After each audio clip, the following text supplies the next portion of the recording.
you will never be the same. You will be the purest form of you, as you were sent here to be.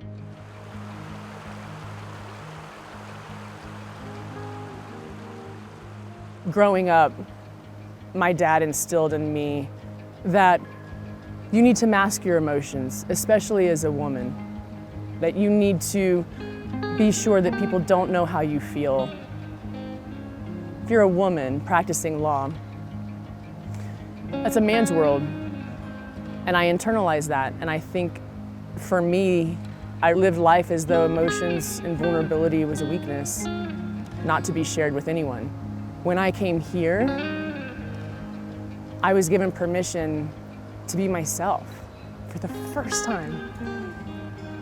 As instructors, you gave me the most beautiful gift, which is learning to love myself.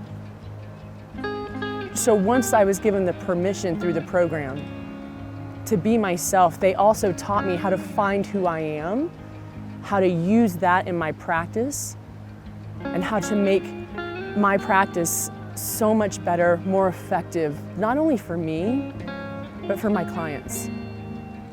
And that's who deserves it the most.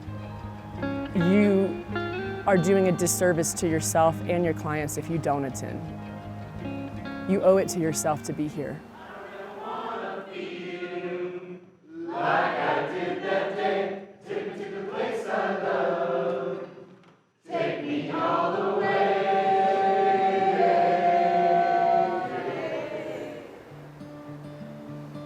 I can't tell you how grateful and appreciative and proud I am to be part of this amazing community. And the heights that we're going to reach together, there's no limit.